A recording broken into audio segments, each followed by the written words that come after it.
नमस्कार, आप देख रहे हैं ग्रेट जम वर्चुअल। मैं पंकज खजूरिया। आज पूरे भारतवर्ष में नेशनल प्रेस डे जो है वो मनाया जा रहा है और वहीं मैं बात करूं प्रेस की, जो आज की डेट में मीडिया के नाम से भी जाना जाता है, उसके सिग्निफिकेंस के ऊपर हम बातचीत करेंगे। इससे पहले मैं इस बातचीत को आगे बढ़ाऊं, सबसे पहले आप सभी को नेशनल प्रेस डे की हार्दिक शुभकामनाएँ।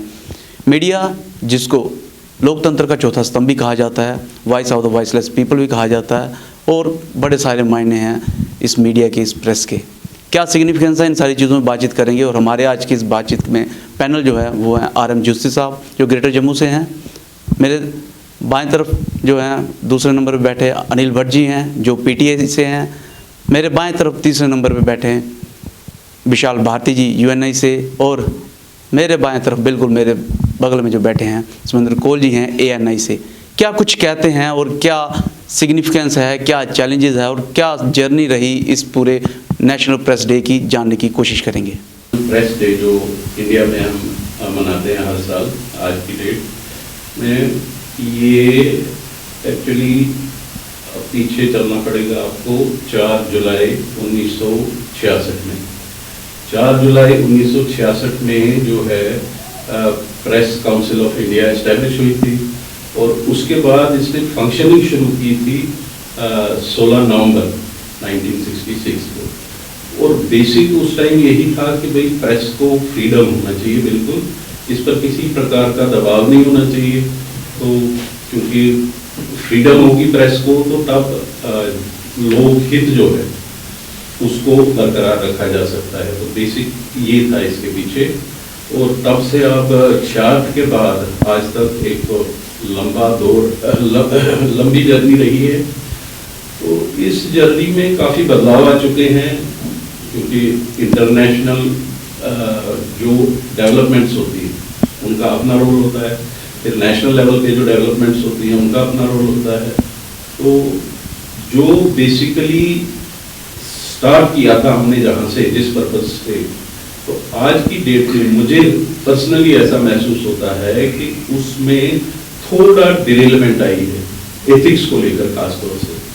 क्योंकि आज की डेट में हम जब नोटिस करते हैं खासतौर से इलेक्ट्रॉनिक मीडिया में, तो कोई भी प्रोग्राम कंडक्ट हो रहा हो तो उसमें कंक्लूजन या जजमेंट वो मीडिया हाउस ही दे देता है, उनका जो कंडक्ट कर रहा होता है प्रोग्राम। जबकि पहला एथिक्स ये है, आप लोगों तक पहुंचाइए, कंक्लूड जो है वो लोग करेंगे, वो आपने नहीं कंक्लूड करना है।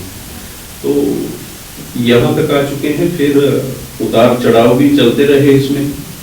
तो लेकिन फिर भी हम ये कहेंगे कि मीडिया अपना रोल प्ले कर रहा है। बाकी ब्लैक शीप हर फील्ड में होते हैं और बेसिकली ये माशरे की बात होती है। ये कहा जाता है people get the constitution which they deserve. तो मैं वही कहूँगा कि हम जिस माशरे में हैं, जैसा हमारा माशरा है, तो आगे जो हमारे इंस्टीट्यूशंस होंगे उसमें उनका रिफ्लेक्शन होगा। तो लेकिन इसका मतलब ये नहीं है कि मायूस होना है। हमारी कोशिश लगातार बरकरार जारी रहनी चाहिए, जिससे इम्पैक्ट होना ही होना है। और जो हमें कमी पेशियाँ इसमें नजर आती हैं, वो कमी पेशियाँ सारी दूर होंगी। कमी पेशियाँ जो नजर आती हैं वो दूर होनी चाहिए। बट सर, मैं आपके पास आऊँगा। सर ने कहा कि एथिक्स कहीं ना कहीं जो है डिरेल होते हुए नजर आ रहे हैं। कंक्लूड इलेक्ट्रॉनिक मीडिया बहुत जल्द कर देता है। 1966 से लेके 2022 तक का इस सफर को आप किस तरीके से देखते हैं? देखिए, जहाँ तक आज नेशनल प्रेस डे है, उसकी सिग्निफिकेंस जो जुल्सी साहब ने बड़े अच्छे तरीके से बयान की कि ये प्रेस काउंसिल उस टाइम का ऑपरेशन स्टार्ट हो गया था। प्रेस काउंसिल वो बॉडी थी जो मॉनिटर करती थी मीडिया में, बिकॉज काफ़ी पीरियड में जब मीडिया का कोई भी बॉडी नहीं था, वॉच डॉग मीडिया के ऊपर कोई भी नहीं था, तो फर्स्ट उस टाइम जब डिस्कशंस हुए उसमें फर्स्ट कमीशन बनाया गया, प्रेस कमीशन बनाया गया।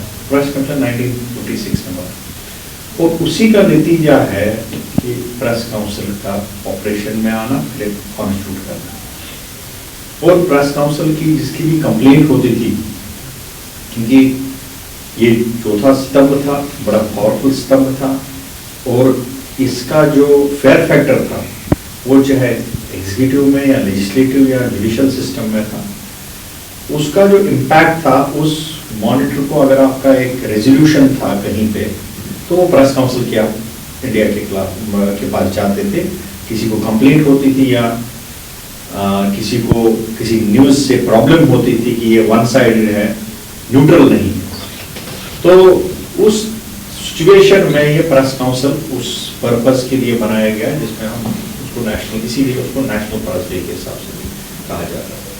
तो आज जब हम इथिक्स की बात कर रहे हैं, वो जर्नी की बात करें,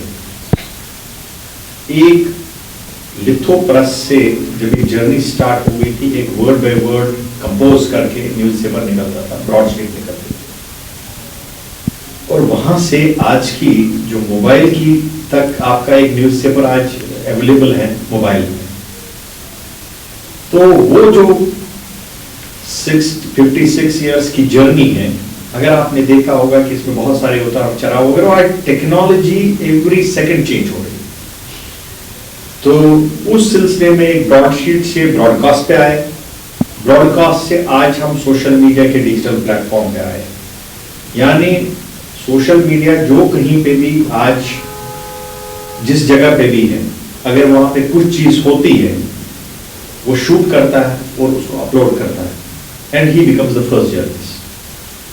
वो चाहे आपका अनऑर्गेनाइज्ड एफबी जो हमारी पोर्टल्स हैं उनसे है, या मेन स्ट्रीम टीवी चैनल से है, या ब्रॉडकास्ट के बहुत सारे और चैनल्स जो हमारे न्यूज पेपर्स हैं, उनके बगैर भी कोई भी आज एक आम आदमी भी एक कॉमन सिटीजन जर्नलिस्ट है, तो उसका जो इम्पैक्ट हो गया, एक large chunk of 70% of your information comes from social media, और वो रियल टाइम बेस्ड इंफॉर्मेशन होती है।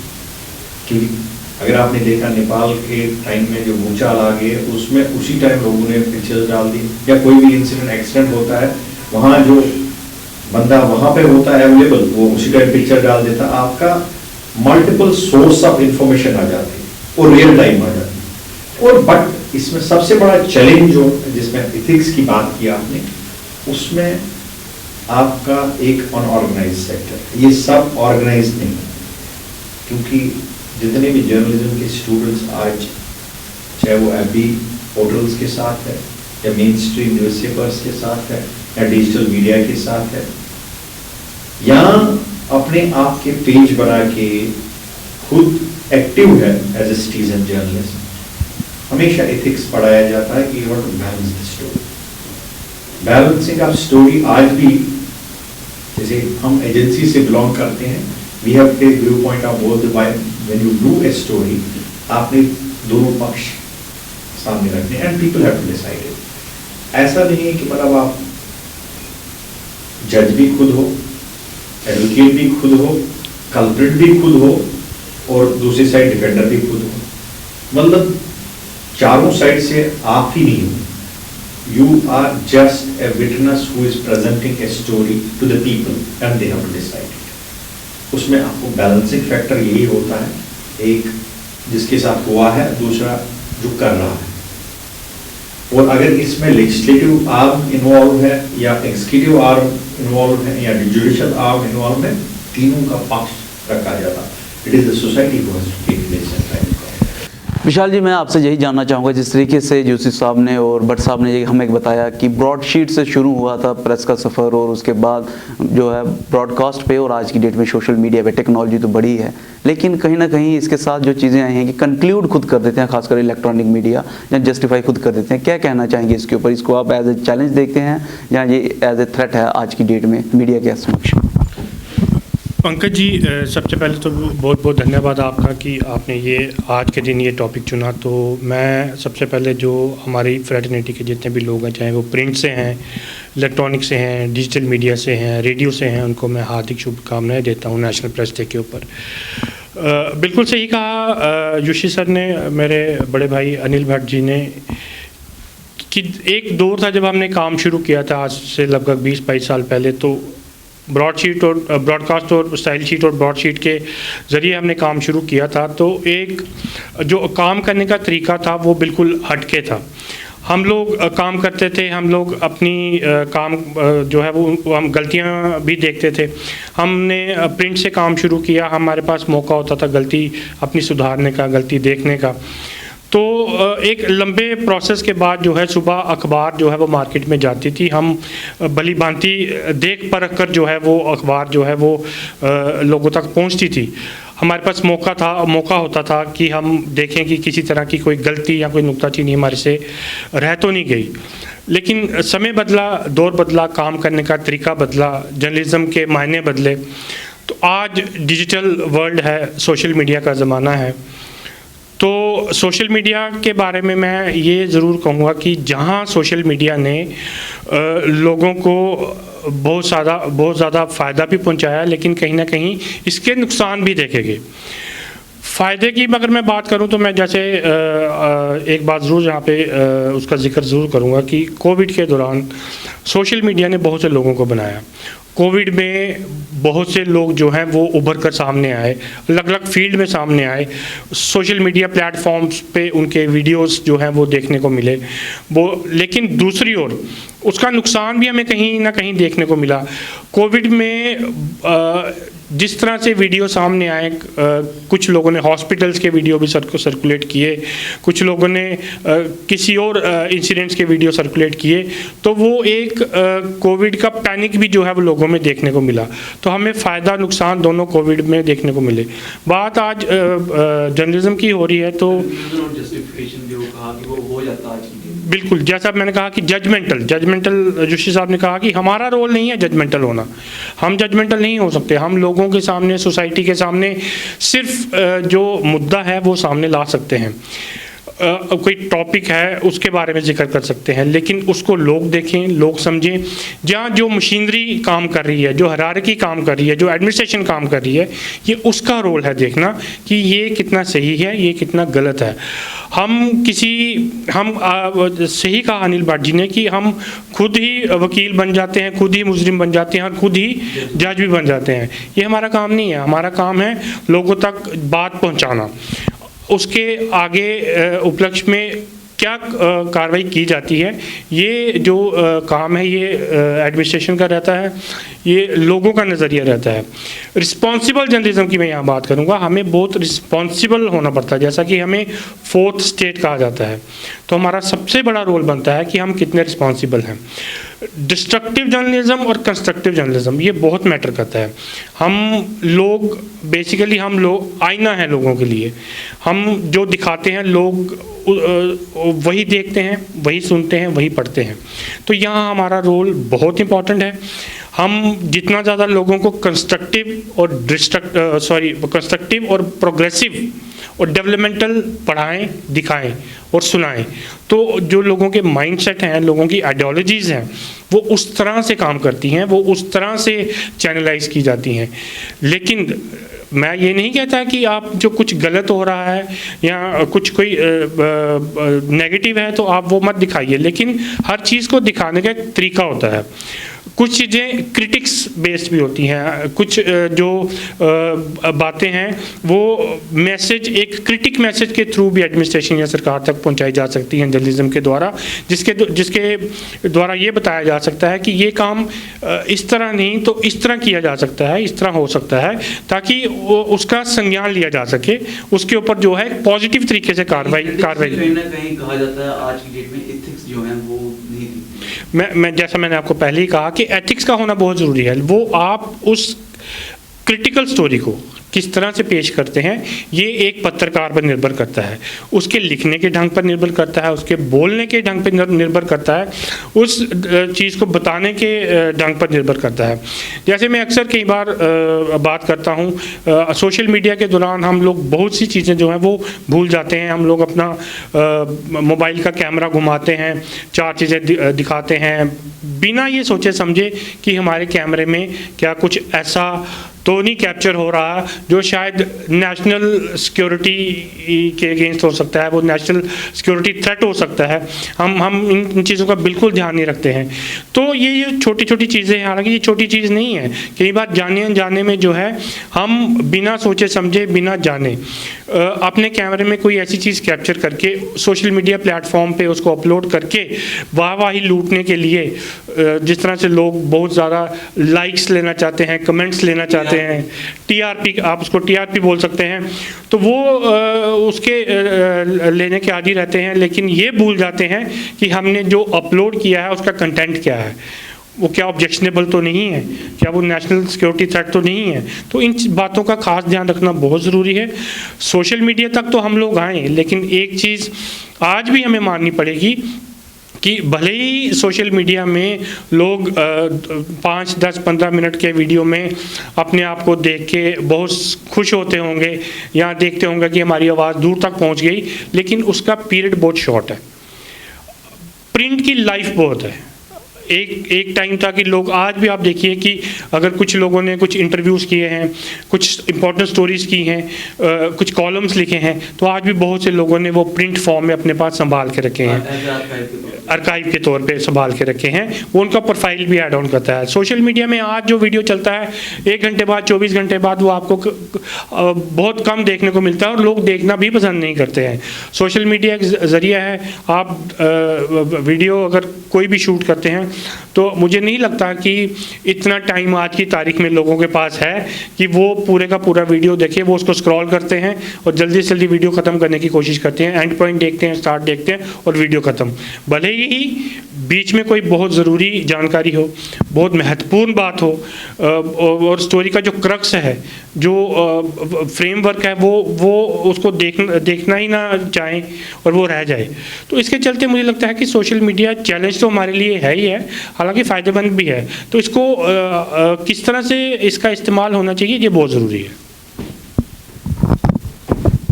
बहुत धन्यवाद विशाल जी, आपने बड़े अच्छे तरीके से बैलेंसिंग ऑफ द स्टोरी कर दिया है कि चैलेंज तो है ही है, लेकिन फ़ायदा भी है। जिस तरीके से भट्ट साहब कह रहे थे सोशल मीडिया का, हसमंत सर आपके पास आऊँगा। ANI का जिक्र हो, सोशल मीडिया का जिक्र ना हो, ये हो नहीं सकता। ANI आप हर जगह पहुँचे होते हैं, किस तरीके से देखते हैं सोशल मीडिया को आज की डेट में जर्नलिज्म की फील्ड में? और उसके बाद 3-4 चीज़ें इनके नाम से जुड़ी जाती हैं, पेड मीडिया, गोडी मीडिया और बड़े बाइज्ड मीडिया। तो ये जो चीज़ें हैं, इसको आप किस तरीके से देखते हैं? क्या ये एथिक्स की वजह से हैं या किसी और की वजह से हैं? एक्चुअल में जो social media, news on social media कहेंगे, ये एक पिछले कुछ सालों में ही जो उभरा है, तो मुझे लगता है कि कुछ प्लान्ड नहीं था। कुछ लोगों ने शुरू किया एज एन एक्सपेरिमेंट और लोग भी देखने लगे। जितना ज़्यादा लोगों के पास मोबाइल आया, उनको भी एक इजी लगा कि हाँ, मोबाइल में मुझे खबर का पता चल रहा है। और अब इसमें और भी जो जर्नलिस्ट आए हैं, एक प्लानिंग से नहीं आए। जैसे पहले होता था प्रिंट में आप करते थे, वहाँ थोड़ा सीखते थे, और कोई ब्रॉडकास्ट में कर रहा है वहाँ सीखते थे, तो एक एक्सपीरियंस बनता था, उसके बाद आप करते थे। बट इससे क्या हुआ है, सोशल मीडिया में कोई भी जो है उतना एक्सपीरियंस नहीं है। कई हालांकि अच्छा भी करते हैं इसमें, बट जो उतना एक्सपीरियंस नहीं है वो शुरू हो जाते हैं, अपना चैनल बना लिया, जैसे भट्ट साहब भी कह रहे थे कि वो जो है अनऑर्गेनाइज्ड सेक्टर, हाँ अनऑर्गेनाइज्ड, हाँ बिल्कुल अनऑर्गेनाइज्ड है, और अभी भी अनऑर्गेनाइज्ड है। अभी कुछ हालांकि नॉर्म्स गवर्नमेंट ने कोशिश की है कुछ बनाने की, कुछ उन्होंने इसमें पॉलिसी भी लाई है। अब आप कह रहे कि कैसे जो है इसमें कंट्रोल या क्या जाए। देखिए, मीडिया को ऐसे आप कहते हैं ना फ्रीडम ऑफ प्रेस, वो फ्रीडम ऑफ प्रेस तो रहनी चाहिए, वो तो है। लेकिन कई बार अब जैसे विशाल जी कह रहे थे कि सिक्योरिटी चीज़ें नहीं दिखानी है, तो अब जो नया जिसको उतना एक्सपीरियंस नहीं है वो दिखा देता है। हम हालांकि जो मैंने अभी देखा है, कुछ जो ज़्यादा जो फेसबुक वगैरह पे ही ज़्यादा चलते हैं, तो उन्होंने भी कुछ नॉर्म्स अब लाए हैं।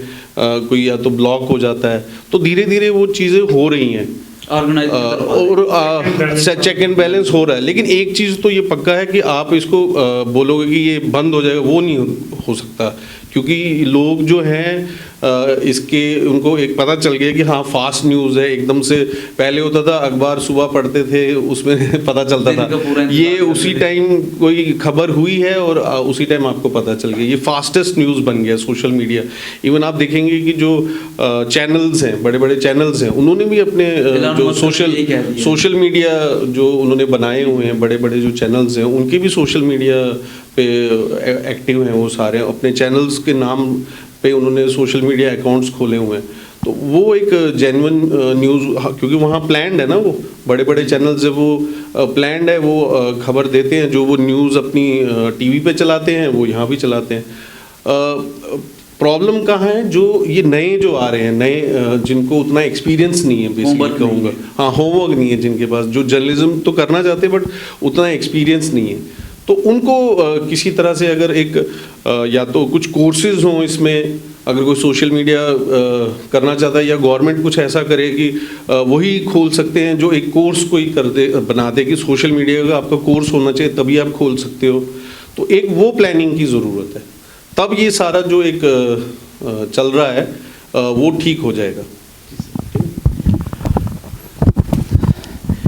आखिर में सवाल सर सभी पैनलिस्ट से रहेगा जहाँ पे आज जो मौजूद हैं। जिस तरीके से समंदर सर ने कहा है कि सोशल मीडिया को आप रोक नहीं सकते, लेकिन इसके लिए कोई कोर्स होना चाहिए। मैं ज़रूर आपकी व्यक्तिगत राय भी जानना चाहूँगा किस तरीके से इस अनऑर्गेनाइज सेक्टर को ऑर्गेनाइज तरीके से किया जा सकता है। और एक डिबेट जो चलती है कि एथिक्स जो हैं, मैं जम्मू की बात करूँगा, जम्मू के अंदर कहा जाता है कि एथिक्स जो हैं वो आज की डेट में जर्नलिज्म में कहीं दिखते नहीं हैं, अगर हैं तो बड़े कम दिखते हैं, सो दैट कि इस पर डिबेट ना होते हुए ये कहा जाए कि अच्छे एथिक्स से जो है वो जर्नलिज्म किया गया है। आपकी राय जानना चाहूँगा।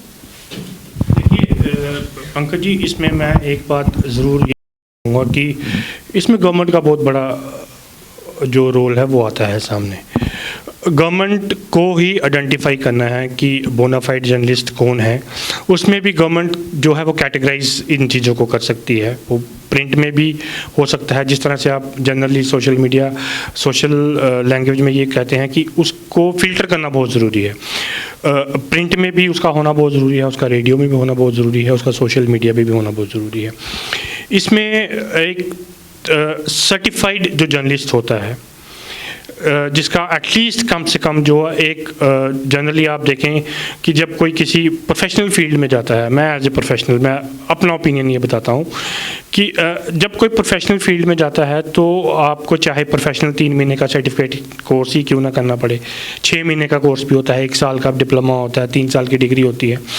तो इसके बेसिस के ऊपर एटलीस्ट जो है गवर्नमेंट की तरफ से जो इंस्टीट्यूशंस जर्नलिज्म करवाते हैं, हमारी सेंट्रल यूनिवर्सिटी में होता है, हमारा जम्मू यूनिवर्सिटी में अभी रिसेंटली स्टार्ट हुआ, इग्नू के थ्रू हम लोग करवाते हैं, और जो इंस्टीट्यूशंस हैं, तो गवर्नमेंट को जो मास कॉम है एटलीस्ट कॉलेज लेवल के ऊपर इस सब्जेक्ट को जो है वो इंट्रोड्यूस करना चाहिए। जैसे बहुत से कॉलेजेस में बहुत से बच्चे जो हैं ऑप्शनल सब्जेक्ट जो है अडॉप्ट करते हैं, तो क्यों ना वो लोग जो जिनका सपना है इस फील्ड में जाने का, वो कॉलेज लेवल से ही इस सब्जेक्ट को as a optional subject adopt करके एक सर्टिफाइड कोर्स जो है वो करें या गवर्नमेंट उनको करवाए। उसके बाद उनकी प्रैक्टिकल्स जो होते हैं, अलग अलग मीडिया हाउसेस में विजिट हो सकता है, फील्ड में इंटर्नशिप हो सकती है, वोकेशनल ट्रेनिंग पीरियड जो होता है वो उसमें पार्टिसिपेट कर सकते हैं। एथिक्स ऑफ जर्नलिज्म जो है वो बताए जा सकते हैं। गवर्नमेंट जो है हमारी फुल फ्लेज यहाँ पे ऑर्गेनाइजेशन है, गवर्नमेंट की जो इंफॉर्मेशन डिपार्टमेंट है हमारा, वो डिपार्टमेंट जो है वो अपना इतना महत्वपूर्ण तरीके से वो रोल निभा सकता है। जो जितने भी सीजन जर्नलिस्ट हैं वो ज़्यादा नहीं तो कम से कम 3 महीने में एक बार या 2 महीने में एक बार या एक जो वर्कशॉप है, जो सेमिनार्स हैं वो ऑर्गेनाइज करा सकते हैं। हम ये नहीं कहते कि हम बहुत ज़्यादा एथिकल हैं, गलती सबसे होती है, लेकिन एटलीस्ट जो एक्सपीरियंस लोग हैं उनके एक्सपीरियंसेस भी अगर शेयर किए जा सके तो मुझे लगता है कि 100 में से अगर 20 या 25% भी कुछ सीखता है अपने लिए तो उसमें उससे भी बहुत ज़्यादा फ़र्क जो है वो ओवरऑल सोसाइटी में पड़ सकता है। और जो सही मायने में जर्नलिज्म के मायने हैं उनका इस्तेमाल हो सकता है और सही मायने में जर्नलिज्म का सदुपयोग हो सकता है। गवर्नमेंट अगर इनिशिएटिव करे और 3 महीने 6 महीने का किसी प्रकार का भी कोर्सेज कराए, मास कम्युनिकेशन जो है वो कॉलेज लेवल पे अगर उसको इम्प्लीमेंट करने की कोशिश करे, तो एथिक्स को जो है वो एज ए जर्नलिस्ट जो बडिंग जर्नलिस्ट हैं वो फॉलो कर सकते हैं और कहीं ना कहीं उसका फ़ायदा जो है समाज को मिलेगा। आखिरी सवाल रहेगा सर आपसे, मैं ज़रूर आप सबकी जो है राय जानना चाहूँगा। जर्नलिज्म के ऊपर, एथिक्स के ऊपर हमने तो बड़ी चर्चा कर ली, लेकिन आज की डेट में जर्नलिस्ट को थ्रेट भी बड़े सारे मिलते हैं। हम बिहार की बात करें तो वहाँ एक सीनियर जर्नलिस्ट नेशनल मीडिया के गए थे, वहाँ पे होर्डिंग हुई थी। कल की बात करें तो कश्मीर, वादी कश्मीर में जो है वो एक थ्रेट लेटर आया और बड़े सारे जर्नलिस्ट जो हैं उसमें रिज़ाइन कर चुके हैं। इस जो थ्रेट है जर्नलिस्ट को, इसको आप किस तरीके से देखते हैं, और मैं आपकी व्यक्तिगत राय भी ज़रूर जानना चाहूँगा। सर आपसे शुरू करेंगे। जी, आज इस दिन पे मेरे हिसाब से सबसे बड़ी इम्पोर्टेंट और सिग्निफिकेंट टॉपिक जो डिस्कस करना चाहिए वो यही है, क्योंकि हमारी फ्रेटर्निटी के लोग जिनको थ्रेट मिला है वो वैली में, क्योंकि J&K हमेशा सेंसिटिव रहा है और ये एक ऐसी चीज़ हुई है जहाँ एक पासा इस कॉइन का ये है कि there is utter frustration on part of terrorists, उनके आका जो बैठे हैं बॉर्डर के पार, तो अब वो ये लास्ट हथियार अपनाना चाहते हैं कि किसी तरह हम इस नरेटिव को चेंज करें। जो नरेटिव इस वक्त सिर्फ J&K में नहीं है, this narrative goes at the national level, it goes to the whole world. इसको वो चाहते हैं किसी तरह से, ये लास्ट हरबा उनका है। तो जहाँ एक साइड इसका ये पॉजिटिव हम लेते हैं कि भाई बिल्कुल वो हताश हो चुके हैं और they are on their last legs, लेकिन दूसरी तरफ इसको सीरियसली लेने की भी ज़रूरत है, क्योंकि ये लोग जो अपनी जान पर खेल कर काम कर रहे हैं जर्नलिस्ट, चाहे वो कश्मीर में हो, चाहे यहाँ हो या इंडिया में कहीं भी हो, तो इनके लिए हमने आना चाहिए सामने। और प्रेस काउंसिल ऑफ इंडिया का एक स्पेसिफिक रोल है, वॉच डॉग हम इसको कहते हैं कि भाई फ्रीडम ऑफ प्रेस होना चाहिए। तो ये थ्रेट जब आ गया तो ये ऑटोमेटिकली आपका फ्रीडम ही खत्म हो गया, आपके पास ऑल्टरनेटिव नहीं है। 10 से ज़्यादा जर्नलिस्ट रिज़ाइन कर चुके हैं, सोशल मीडिया पे उन्होंने चढ़ाया है, उनकी फैमिलीज वाबस्ता है इससे, और कोई नहीं चाहेगा कि अपनी फैमिली को रिस्क में डालें। तो इसके लिए तो सबसे ज़्यादा सतर्क सरकार को होना पड़ेगा, उसकी जो एजेंसीज़ हैं, सिक्योरिटी एजेंसीज़ हैं, इंटेलिजेंस एजेंसीज़ हैं, लेकिन प्रेस काउंसिल का एक बड़ा अहम रोल है। प्रेस काउंसिल फोरफ्रंट पे होनी चाहिए इस टाइम, वो नेशनल लेवल पे और यूनियन टेरिटरी लेवल पे इस वक्त उनके डिस्कशन चल रहे होने चाहिए थे इस टॉपिक पे कि ये बहुत ही एक सीरियस गंभीर मसला है और इसका हमने हल करना है, क्योंकि अगर इस स्टेज पर हमारे से कोई चूक होती है, इसके कॉन्सिक्वेंसेस जो हैं बहुत बुरे होंगे, ना सिर्फ J&K के लिए but for the whole nation. तो मैं यही कहूँगा कि ये एक अफसोस की बात, दुखद बात है, तो हमें इसके लिए कुछ न कुछ करना चाहिए। आपने, मैंने, सारी जितनी हमारी मीडिया एजेंसीज हैं, हमने इकट्ठे होकर इसका कोई हल निकालना चाहिए, ताकि इसको अंग्रेजी में कहते हैं nip the devil in the bud, तो इसको यहाँ का यहाँ ही दबा देना चाहिए ताकि इसका आगे इफेक्ट ना हो। पर साहब आप क्या कहेंगे इस पे? देखिए, आज जो प्रेस फ्रेटर्निटी है कश्मीर में वो अंडर थ्रेट है, और वो थ्रेट का मतलब ये हो गया कि उनका जो फ्रीडम है, right of freedom to be a neutral journalist, वो आज थ्रेट है। अब आप देख लीजिए कि एक फुल फ्लेज्ड कॉन्स्टिट्यूएंसी जो कभी एक सेक्टर को या दूसरे सेक्टर को जिन्होंने थ्रेटन किया हुआ, यानी एक पूरा पाकिस्तान स्पॉन्सर जो टेररिस्ट कश्मीर में रहा है, जिसमें बहुत सारे जर्नलिस्ट मारे भी गए हैं, कोई बम ब्लास्ट से मारा गया है, कोई फायरिंग में मारे गए हैं। हमारे यहाँ अशोक सोडी साहब जिन्होंने अपनी शहादत दी सांबा के एनकाउंटर में, तो एक जो जर्नलिस्ट है वो हमेशा एक थ्रेट परसेप्शन में रहता है। तो आज जहाँ तक हम क्वेश्चंस कभी कभी करते हैं कि गवर्नमेंट की तरफ से मीडिया कर्व्स है, लेकिन आज टेररिज्म ने मीडिया की फ्रीडम को साइलेंस करने की कोशिश की है कश्मीर में। उसका नतीजा आप देख लीजिए कि कितने सारे लोगों ने भी रिज़ाइन किया, और ये एक कंसर्न है कि इंडिपेंडेंट बॉडी जो वॉच डॉग है, जो अनडिक्लेयर्ड फोर्थ पिलर है, जिसको जॉब है कि वो वॉच करें लेजिस्लेटिव सिस्टम को, एग्जीक्यूटिव सिस्टम को, जुडिशल सिस्टम को, और एक सोसाइटी का एज ए न्यूट्रल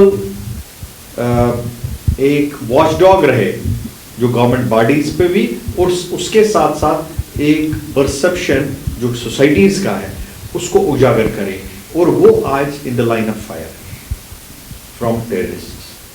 तो ये एक बहुत बड़ा कंसर्न है इतने सालों के बाद में इस तरीके के हिट लिस्ट वाला जो ये नया डिक्टम में उभर के आया है। It is a very very concern to media fraternity. और मुझे लगता है कि गवर्नमेंट, चाहे वो प्रेस काउंसिल ऑफ इंडिया हो, प्रेस काउंसिल ऑफ इंडिया तो अपने तरीके से बात कर सकती, लेकिन एडिटर्स गिल्ड ऑफ इंडिया, उसके साथ साथ जितनी भी वर्किंग जर्नलिस्ट ऑर्गेनाइजेशंस हैं अक्रॉस ग्लोब, जो चाहे वो इंटरनेशनल प्लेटफॉर्म्स पे है या नेशनल प्लेटफॉर्म पे या इवन जम्मू कश्मीर में जो organisation, they need to speak. क्योंकि जब हम हमेशा ये बात करते थे, जब गवर्नमेंट की तरफ से कुछ होता था, ये सभी बॉडीज उठ के आ जाते थे, सामने बात रखते थे। और इवन इंटरनेशनल मीडिया ऑर्गेनाइजेशंस जो फॉरेन की होती थी, यानी इंटरनेशनल लेवल पे ऑपरेट करती थी, वो भी अपने स्टेटमेंट्स इशू करते थे। Even press guild of India भी इशू करती थी। तो यहां पे उनका रोल आता है। एज आपका एक पूरा फैटर्निटी आज साइलेंस की जा रही है जम्मू कश्मीर में थ्रू थ्रेट, क्योंकि उनको एक हिट लिस्ट जारी होने के बाद में उनका एक फेयर फैक्टर रहता है, चाहे वो आप फैमिलीज की बात हो, बिकॉज जर्नलिस्ट एक अनआर्म्ड पर्सन होता है, उसके पास एक कोई सिक्योरिटी नहीं होती है। So all the journalist across country या international wise, they should speak and come forward. और इसका कंडम ही नहीं, इसके लिए गवर्नमेंट को भी और एक उन जो वो तबका है जो न्यूट्रलिटी की बात करते हैं, उनको भी आज सामने मुझे लगता है आना चाहिए। और अनिल भट्ट जी से, जो कल कश्मीर में हुआ, जो जिन लोगों ने रिजाइन किया, मैं यहाँ पे ये बोलना चाहूँगा कि जिस तरह से पिछले 2-3 सालों में जम्मू कश्मीर का सिनेरियो बदला, एक पॉजिटिव चेंज देखने को आहिस्ता आहिस्ता मिल रहा है, चाहे वो जम्मू है चाहे वो कश्मीर है। तो बहुत सी डेवलपमेंटल हैपनिंग्स जो है वो पूरे जम्मू कश्मीर में हो रही हैं। तो बतौर जर्नलिस्ट शायद ये कुछ लोगों को, कुछ ताकतों को जो किसी के बहस पे काम कर रहे हैं, उनको ये डाइजेस्ट नहीं हो रहा कि जो पॉजिटिव चेंज है वो लोगों को बताई जा रही है और दिखाई जा रही है, जिस कारण शायद ये एक थ्रेट परसेप्शन जो है वो उनको लगा है। तो इससे पहले कि वो जर्नलिस्ट कि उनको किसी तरह का कोई खामियाजा भुगतना पड़ता, तो वो मजबूरी में शायद उन्होंने ये कदम उठाया। यहाँ पे मैं एक चीज और ऐड ऑन करना चाहूंगा कि गवर्नमेंट जिस तरह से प्रेस काउंसिल ऑफ इंडिया की टीम पिछले साल भी यहाँ पे आई थी, 2 कमेटीज फ्रेम की गई थी गवर्नमेंट की तरफ से, अलग अलग दौरा उन्होंने किया था। वो जर्नलिस्ट से मिले थे, कश्मीर में भी मिले, यहाँ जम्मू में भी मिले, अलग अलग व्यू पॉइंट उन्होंने लोगों के जाने।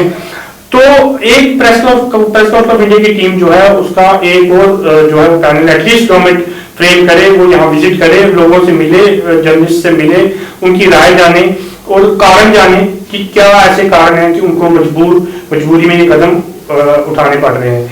दूसरी सबसे अहम बात, गवर्नमेंट की तरफ से जर्नलिस्ट के लिए कोई मेजर वेलफेयर स्कीम्स जो हैं जम्मू कश्मीर में मुझे तो लगता नहीं है कि कोई नजर आती हैं, क्योंकि जर्नलिस्ट अगर हम फोर्थ पिलर कहते हैं तो फोर्थ पिलर होने के नाते हम जिस तरह से अपना रोल निभा रहे हैं, अपने आप को सोसाइटी में हम थ्रेट पे भी हैं, हम लोगों की नजरों में भी हैं, अच्छे बुरे जिस तरह से भी हैं, तो कहीं ना कहीं हमारी सिक्योरिटी थ्रेट भी रहती है, हमारी सोशल थ्रेट भी रहती है।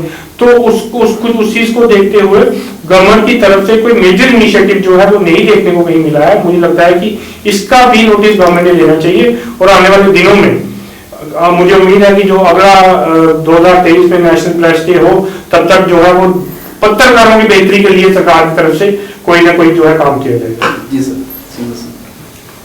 मुझे लगता है कि एज अ जर्नलिस्ट हमें पता होता है कि खतरे तो हैं, जैसे हमने देखे भी हमारे, जैसे सोडी साहब का हुआ हमारे सामने ही हुआ था।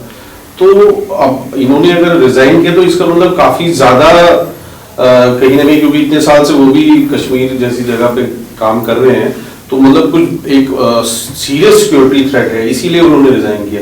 तो इसको बहुत सीरियसली लेना चाहिए और इसमें पक्का कुछ एक सिक्योरिटी का सरकार की तरफ से कुछ उनको आश्वासन देना चाहिए और सरकार की तरफ से कुछ होना चाहिए और जो प्रेस काउंसिल ऑफ इंडिया जैसे सबने बोला उनकी तरफ से भी कुछ कदम उठाने चाहिए। मैं एक चीज़ यहाँ पे ऐड करना चाहूँगा कि अभी कल ही जो जम्मू कश्मीर के जाने माने जर्नलिस्ट गोपाल सच्चर जी उनका देहांत हुआ है, तो मुझे लगता है कि आज के दिन हम सब की तरफ से उनको एक श्रद्धांजलि।